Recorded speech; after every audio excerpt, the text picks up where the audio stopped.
ಅವಳು ಬಿಡೋದಿಲ್ಲ, ಅದು ಕ್ಲೀನ್ ಆಗಿ ಎದ್ದು ಕಾಣುತ್ತೆ. ಇದು ಜಟಿಲವಾದ ಸಮಸ್ಯೆ, ಲೈಫ್ ಲಾಂಗ್ ಸಮಸ್ಯೆ ಇದು. ಬಿಡೋದೇ ಇಲ್ಲ, ಇದು ಲೈಫ್ ಲಾಂಗ್ ಸಮಸ್ಯೆ ಇದು.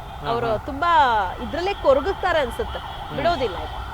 ಇದೇನು ಜೈಲಿಂದ ಬಂದಿದ ತಕ್ಷಣ ದರ್ಶನ್ಗೂ ಪವಿತ್ರ ಮುಗ್ದೋಯ್ತು ಅಷ್ಟೇ, ನೋವೇ. ಪಾಪ ಅವ್ರ ಅಭಿಮಾನಿಗಳು ಅಣ್ಣ ಒಬ್ಬರೇ ಇದ್ರೆ ಸಾಕು, ಪವಿತ್ರ ಗೌಡ ಒಂದು ರಿಲೇಶನ್ಶಿಪ್ ಬಿಟ್ಬಿಟ್ರೆ ಸಾಕು ಅಂತ ಹೇಳಿ ಪಾಪ ಅರ್ಕೆ ಗಿರ್ಕೆಲ್ಲ ಒತ್ಕೊಳ್ತಾ ಇದ್ದಾರೆ. ಅಭಿಮಾನಿಗಳಂತ ಹೇಳಕ್ ಏನ್ ಹೇಳ್ತಾರೆ ಅಭಿಮಾನಿಗಳೇ? ಪಾಪ ಅಲ್ಲಿ ಚಿತ್ರಣ ನೋಡಿದಾಗ ಅಭಿಮಾನಿಗಳು ಬಿಡಿ, ಅಭಿಮಾನಿಗಳೇ ಇವತ್ತಿಗೆ ದರ್ಶನ್ಗೆ ಅವ್ರ ಪಾಲಿನ ಒಂದು ಶಕ್ತಿ, ದೇವರು ಎಲ್ಲಾನು ಅವರ ಸೆಲೆಬ್ರಿಟೀಸೇ.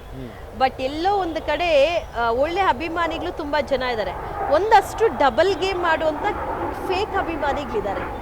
ಈ ಕಡೆ ದರ್ಶನ್ ಅವ್ರಿಗೂ ಹೇಳ್ತಾರೆ, ಈ ಕಡೆ ಪವಿತ್ರ ಅವ್ರಿಗೂ ಬಂದು ಎಂಟ್ರಿ ಹಾಕ್ಸೋಂತ ಅಭಿಮಾನಿಗಳನ್ನ ನಾನು ಕಣ್ಣಲ್ಲಿ ನೋಡಿದೀನಿ. ಪವಿತ್ರ ಗೌಡಂಗೆ ಎಂಟ್ರಿ ಹಾಕ್ಸ್ತಾರ? ಕೆಲವೊಂದಷ್ಟು ಹುಡುಗರು ಬಂದು ಎಂಟ್ರಿ ಹಾಕ್ಸ್ತಾರೆ, ಎಂಟ್ರಿ ಹಾಕ್ಸಿ ಮಾತಾಡ್ಕೊಂಡು ಹೋಗ್ತಾರೆ. ಪೊರ್ಕಿ ಹುಡುಗರ ತರ ಇರ್ತಾರೆ, ನಿಮ್ಮ ಅಭಿಮಾನಿ ಅನ್ಕೊಂಡು ಎಂಟ್ರಿ ಹಾಕ್ಸಿ ಮಾತಾಡ್ಕೊಂಡು ಹೋಗ್ತಾರೆ. ಬಹುಶಃ ದರ್ಶನ್ ವಿರುದ್ಧ ಚಿತಾವಣೆನಾ? ಆ ಕಡೆದು ಹೇಳ್ತಾರೆ, ಈ ಕಡೆನೂ ಹೇಳ್ತಾರೆ. ಆ ಒಂದು ಇದನ್ನ ಕಿತ್ತಾಕ್ಬೇಕು ಫಸ್ಟ್, ಬಿಕಾಸ್ ಎಂಟ್ರಿ ಅಂದ್ರೆ ಅವ್ರ ಫ್ಯಾಮಿಲಿಗೆ ಅಷ್ಟೇ ಕೊಡಬೇಕು.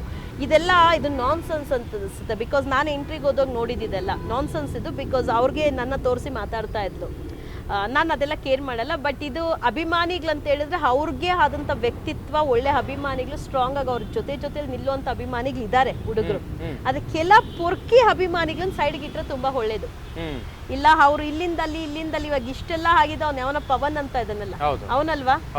ವಿಜಯಕ್ಕ ಅವ್ರ ಮನೇಲಿ ಇದ್ದಿ ಅಷ್ಟು ವರ್ಷ ಒಬ್ಬ ಕೆಲಸ ಮಾಡ್ಕೊಂಡಿದ್ದವನು ಅವನೇ. ಇವ್ರ ಮನೆಗೆ ಬಂದೋಗಿ ಇಲ್ಲಿಂದ ಶಿಫ್ಟ್ ಆಗಿದ್ದು ಇವ್ರ ಜೊತೆ ಅವನೇ. ಅಲ್ಲಿನ ಫುಲ್ ಆಕ್ಟಿವಿಟೀಸ್ ತಂದು ಇಲ್ಲಿ ಹೇಳಿದ್ದು ಅವನೇ. ಇದೆಲ್ಲ ಇಷ್ಟು ಕಾರಣನೇ ಮೇನ್ ಅವನು. ಬಟ್ ಅವ್ನು ಹೊರಗಡೆ ಇದ್ದಾನೆ ಅನ್ಸುತ್ತೆ. ಹೊರಗಡೆ ಇದ್ದಾನೆ. ಹೆಂಗ್ ಬಿಟ್ರು ಅವನ ಹೊರಗಡೆ? ಇಷ್ಟು ಕಾರಣನೇ ಅವನು. ಸೊ ಅಭಿಮಾನಿಗಳನ್ನ ಸ್ವಲ್ಪ ಕೆಟ್ಟ ಅಭಿಮಾನಿಗಳು, ಸ್ವಲ್ಪ ತೀರಾ ಅವ್ರ ಪರ್ಸನಲ್ ಗೊತ್ತಿರೋ ಅಂತವ್ರನ್ನ ಸ್ವಲ್ಪ ದೂರ ಇಟ್ರೆ ಒಳ್ಳೇದು. ಕಲಿಬೇಕು, ಕಲಿಲೇಬೇಕು. ಯಾರನ್ನ ನಮ್ಮ ಜೊತೆಲಿ ಇಟ್ಕೊಂಡಿದ್ದೀರಾ ಅನ್ನೋಂಥ ತುಂಬಾ ಅವ್ರು ಅರ್ಥ ಮಾಡ್ಕೊಳ್ಬೇಕು, ಕಲಿಬೇಕು. ಯಾಕಂದ್ರೆ ಎಷ್ಟು ಜನ ಬೆಳೆಸಿದ್ರು ಅವರು, ಎಷ್ಟು ಜನ ಕಷ್ಟದ ಸಮಯದಲ್ಲಿ ಹೋಗಿ ನಿಂತ್ಕೊಂಡ್ರು ಅವರು, ಎಷ್ಟು ಜನ ಹೀರೋಸ್ನ ಮುಂದೆ ತಂದಿದ್ದಾರೆ, ಪ್ರೊಡ್ಯೂಸರ್ಸ್ನ ದೇವ್ರು ಅಂದಿದ್ದಾರೆ, ಎಷ್ಟು ಜನಕ್ಕೆ ಅವಕಾಶ ಕೊಟ್ಟು ಇವತ್ತು ಯಾರು ಹೋಗಿದ್ದಾರೆ ಸರ್ ಅವ್ರ ಜೊತೆ? ಅವ್ರ ಹೆಸರೆತ್ತೋ ಅಷ್ಟರಲ್ಲಿ ಯಾರು ಹೋಗಿ ನಿಂತ್ಕೊಳ್ತಾರೆ ಸರ್? ಪರಪ್ನಗರ ಜೈಲೇನು ತುಂಬಾ ದೂರ ಇಲ್ಲ. ಜೈಲ್ ಹತ್ರ ಹೋಗಿದ ತಕ್ಷಣ ನಾವು ಜೈಲ್ಗೆ ಹೋಗ್ಬಿಡ್ತೀರ, ಕೆಟ್ಟ ಜಾಗ ಅಲ್ಲ ಅದು, ಕೃಷ್ಣ ಜನ್ಮಸ್ಥಳ.